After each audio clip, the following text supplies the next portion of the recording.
In the deepest forest of Quang Nai, where the trees grow so thick they block even the moonlight, there once stood a prison camp. Bamboo walls, earth floors, barbed wire held together by silence and sweat. It no longer appears on maps, but some remember. Among them, Lamb prisoner number 0462. He was no saint, a former officer, a survivor of a lost cause. And for years, a man with no name, only numbers and the rhythmic clink of shackles dragging behind bare feet. Lamb spoke little. He worked the hardest. But when others smoked bark or played chess with seeds, Lamb crouched in the shadows and carved. Not with a chisel, with a rusty nail hammered flat. No one knew where he got the wood. Some say he pulled it from broken bed slats. Others whispered the guards gave it to him quietly, respectfully. But every night he'd sit in the corner of the barracks, knees drawn, nail in hand, shaping block after block of jungle wood into something almost sacred, like Carver's cellmate once asked. They'd taken everything. Lamb didn't answer. But a week later, he placed a small figure in that man's hand. A boy, holding a bird, its wings slightly broken. The man wept. From that night on, they stopped calling him prisoner. They called him Dago, the wood monk.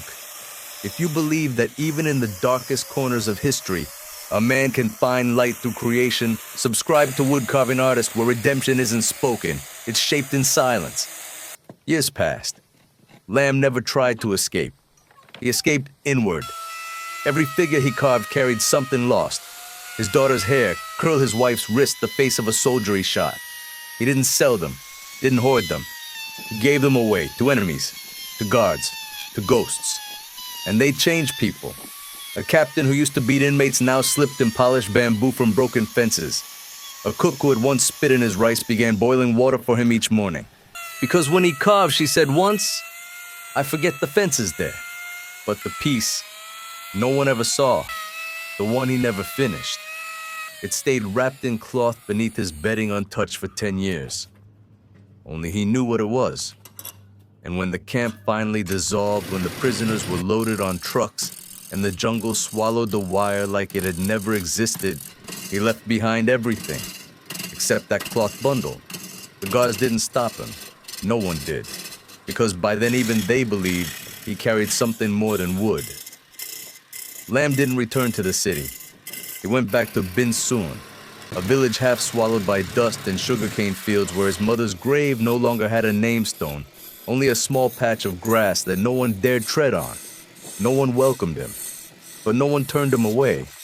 He rented a corner in an old carpenter's shed, quiet, unused, its roof patchy with holes. There he laid out his few possessions, a teapot with a chipped lip, a tin bowl, a bundle of tattered letters, and the cloth bundle. He didn't open it for days. Instead, he walked to the river, to the market, past the old school where his daughter once recited poems. He didn't ask if she still lived. He didn't dare. But on the 7th night, under the single hanging light bulb that buzzed like a memory refusing to die, he sat down and unwrapped the cloth. The wood inside was dark, almost black, burnished by time and skin. He placed it on the workbench. No one else would have known what it was at first. There were no limbs, no face, only the curve of two backs, one larger bent, one small folded into the first like a child asleep against the parent's ribs. And between them, a void, not a mistake, a deliberate hollow, as if something had once been their hope maybe and was now gone. I carved this lamb whispered for the day I could say sorry. He didn't say to whom, but the way his hand trembled when it hovered over the smaller form, anyone watching would have known it was someone he couldn't bring back. He placed the candle beside it. The flame caught slowly, then danced in the hollow. And in that flicker for the first time in 10 years, the statue looked alive. If you believe that some things are not carved to be admired but to confess to weep through, to finally lay down your guilt, subscribe to Wood Carving Artist, where every groove tells a story the mouth never could. Word spread, first among woodworkers, then among widows, then monks. People began coming not to look, but to sit, to be still. Some said they heard whispers in the workshop, not voices, just understanding. One old woman left behind a white cloth embroidered with a name. A young man brought a bullet casing wrapped in silk. None of them spoke to Lamb, but they touched the hollow, and they cried. He never explained. He never had to. The statue stayed nameless, but it became known as Kuktatu, the forgiving curve. And those who left offerings never said what they asked for, only that when they left something heavy, no longer followed them. She came barefoot, maybe 7, maybe 8, short hair cut unevenly, wearing a second-hand dress with a torn hem and dirt smudged on her cheeks. She didn't say a word. She just stood there right outside the old woodshop, clutching a roasted sweet potato and staring. Not at Lamb, at the statue, the forgiving curve. She stared at it like it might move, like it might speak. Lamb noticed her on the second day. She sat by the door for hours, knees to chest, arms around her legs. Didn't flinch at the sound of chisels. Didn't blink when the wind stirred sawdust across her feet. She just kept watching the sculpture, the two figures curved into each other, the hollow space between their chests, carved as if something had been taken away, or never fully formed. On the third day, she brought a rice cracker wrapped in newspaper, left it on the ground and watched. Lamb didn't ask her to leave, didn't ask her name. He just set out an extra stool, a small cup of warm tea. She didn't touch it. She just watched. And he let her.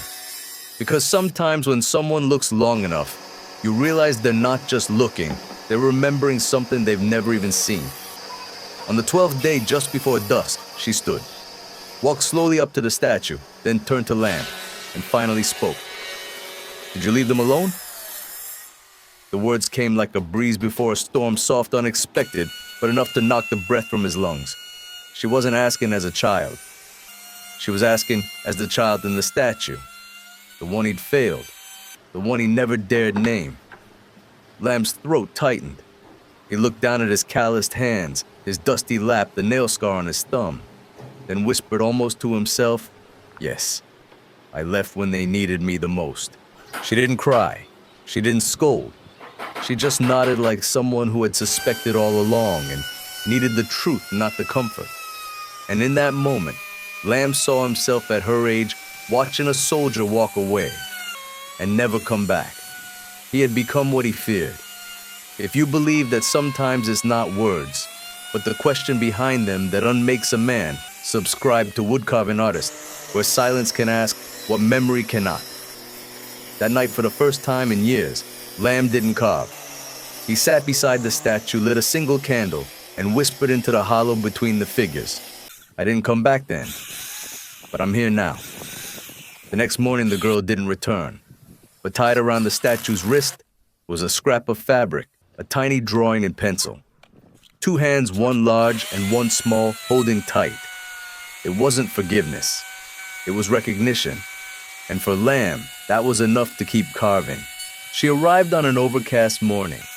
The sky hung low with gray, the kind of light that flattens everything except memory. She parked a dusty scooter just outside the shop, pulled off her helmet, and stepped through the door without knocking. Neat blouse, pressed jeans. The kind of person who'd practiced this visit 1,000 times but still didn't know what to say. Lamb was sanding a new block when she spoke. "Do you know this man?" Her voice was steady, but something inside it frayed. She handed him a photograph. Old, yellowed, curled at the corners. In it, a little girl, no older than 6, stood beside a man in prison fatigues. His face was half-turned shadowed. One hand rested on her shoulder. Behind them, a carved statue unfinished. Lamb stared at it, not because he didn't recognize it, but because he knew it too well. He had carved it. That man was him. He just didn't know someone had ever taken the photo. The girl, now grown, didn't wait for an answer. "That's me. And that man, that's the only picture I have of him." Lamb sat down slowly. His hands were trembling. Not with shock, but with something deeper. Shame, maybe. Or longing. My mother told me, she continued, that he carved in secret, with a rusty nail. That the guards sometimes gave him wood. She said, He didn't talk much, but when he carved, people listened. Her eyes dropped to the statue behind him, the forgiving curve. I think he made that, didn't he? Lamb nodded, just once. A motion full of pain and quiet joy. I never got to ask why he left, she whispered, or why he never came home. He opened his mouth, closed it again. What words could explain 10 years of barbed wire and guilt? What sentence could fix a lifetime of absence? So instead he did what he had always done. He reached into the drawer and took out a small carving wrapped in cloth, the one he'd kept hidden even from himself. It was a child's hand holding a broken bird. He placed it in her palm without a word. She held it for a long time, then finally said, "I don't need you to say sorry. I just needed to know he remembered. If you believe that sometimes the deepest healing comes not from answers, but from knowing you were never forgotten, subscribe to Wood Carving Artist, where memory lives in the grain of every story." She didn't stay long. Just asked for a photo of the statue and left a copy of the one she brought. As she turned to leave, she paused at the doorway. "My name's Lynn." And she was gone. Lamb sat there long after holding the photo. He didn't weep, but the chisel in his hand felt lighter, as if something he had carried for years had finally been shared. The nail had been with him longer than any name. It wasn't much, just a flattened rust-colored spike no bigger than his pinky. But it had shaped more than wood. It had carved time, regret, silence.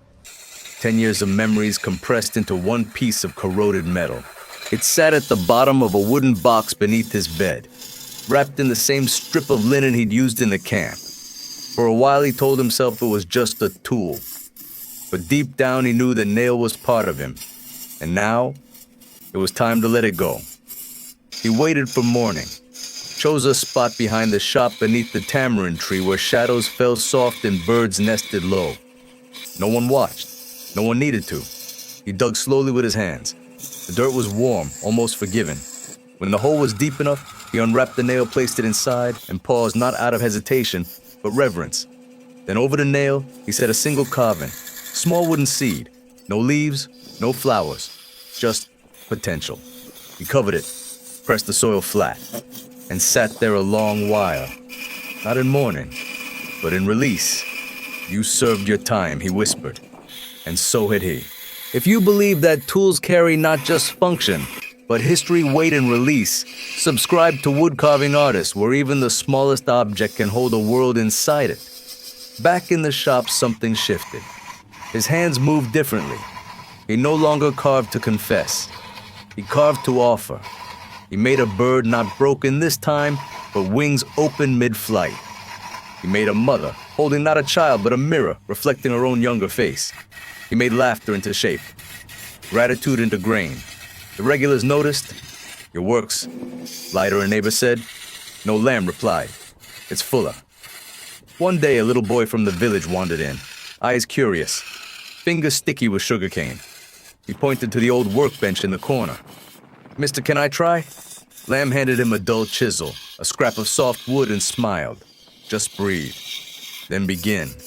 And in that moment, watching a child's unsure hands find form in the grain, Lamb felt something he hadn't in decades. Hope, not the kind that waits, the kind that builds. Her name was Ann. She was 19, fresh out of vocational school, and full of questions that never waited for answers. She arrived in a blur of scooter dust and half-tied hair, holding a carving knife like it was an extension of her laugh.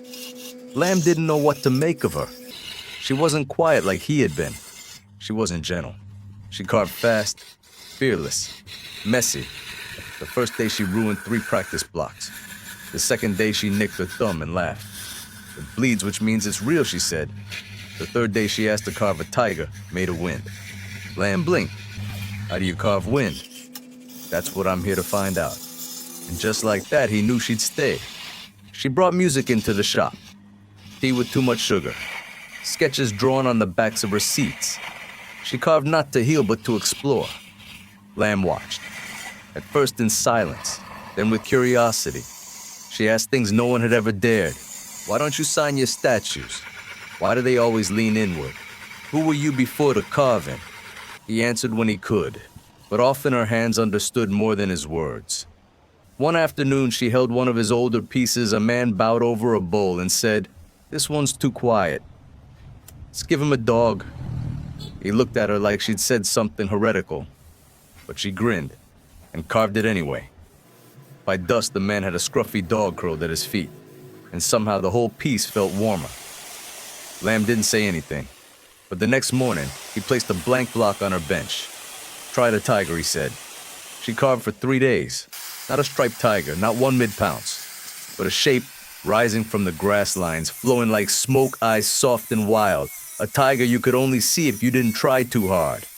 When she finished, Lamb stood beside her, looked at it for a long time, then whispered, "You didn't carve wind, you carved courage." If you believe that art isn't just about tradition, but about inviting the unknown, subscribe to Wood Carving Artist, where each new hand brings something the old never dared. From then on, they carved side by side. He taught her grain and patience. She taught him color and risk. And the shop began to change. Lighter wood, brighter paint, even laughter. People still came for the old pieces, but now they stayed to see what the girl would dream next. And in the back of the shop beneath the tamarind tree, the buried nail rested quietly beneath the soil. No longer needed, no longer heavy. Just a seed now, waiting. It rained for 4 days straight. Not the gentle kind that lulled you to sleep. This was the old kind, angry ancient. The kind that pulled up roots and erased paths. The river swelled. Roads disappeared. And the tamarind tree behind the shop lost half its leaves in one night. Lamb and Ann moved the tools, stacked the carvings high, and tried to keep the water out. But on the second night, a wave burst through the back wall. And one statue, the forgiving curve, was swept away. Lamb waded into waist-deep water, flashlight clenched between his teeth, calling out not for help, but for something he had no right to believe was still listening. "Come back," he whispered. "Please come back."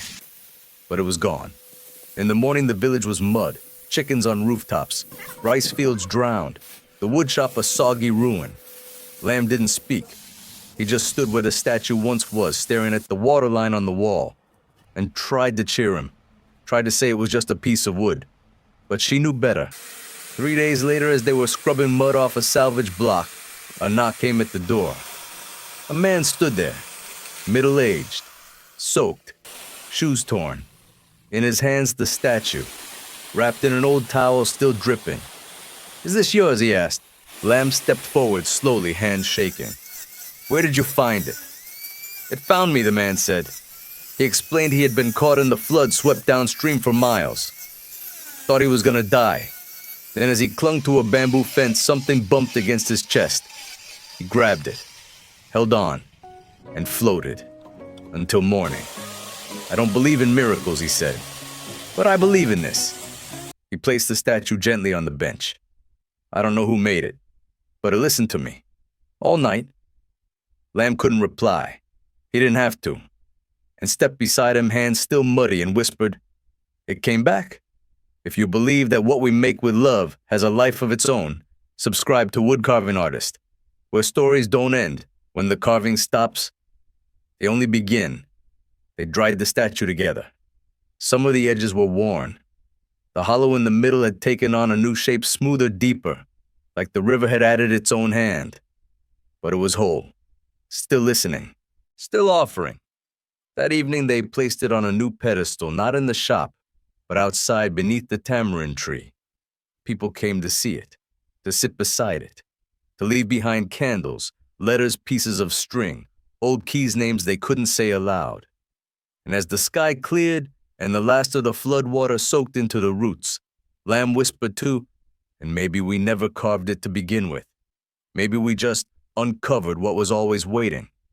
It started with a dream." Lamb saw it clearly, a figure kneeling in the center of an open room, hands lifted not in prayer, not in surrender, but in invitation. The body was unshaped, the face unfinished, the chest wide open as if waiting for something to be placed inside. He woke up before dawn, didn't speak, didn't eat. He simply walked into the shop, chose the tallest block he had, and began to carve, and watched from the side. He didn't sketch, didn't measure, just let the tools move as if remembering something his mind had never learned. Every day he shaped a little more. The arms, the spine, the slight tilt of the neck, but not the face, and not the center. Why don't you finish it? And finally asked weeks in. Lamb paused, ran his hand along the wood's grain. Because it's not mine to finish. She didn't understand then. Not fully, but she trusted him. And every day as he worked, people came to watch, not to admire, but to witness. Children sat cross-legged, elders closed their eyes and nodded. Some left flowers, others whispered stories to the uncarved chest as if the statue could carry them in silence. Then, one afternoon, Lamb's hand stilled. He didn't say it was done. He simply stepped back and never touched it again.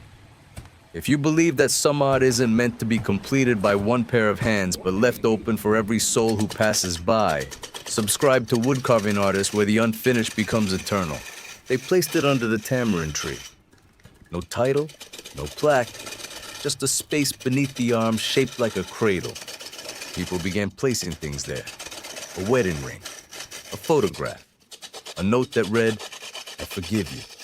And somehow the statue changed. Not physically, but in presence. It became known as the Listening One. Not because it had ears, but because it never answered. And that in itself was enough. Lamb carved less after that. Not because his hands couldn't, but because they didn't need to. And took over the bench most days, laughing with visitors, teaching children how to find stories in wood. One evening, as the sun slipped behind the hills, she found Lamb sitting beneath the tree, staring at the statue. "You think it's finished now?" she asked. He smiled. "No," he said, "but it's complete." And then as the light faded, she noticed something new carved just above the cradle. Not a signature, not initials, just one word. "Here."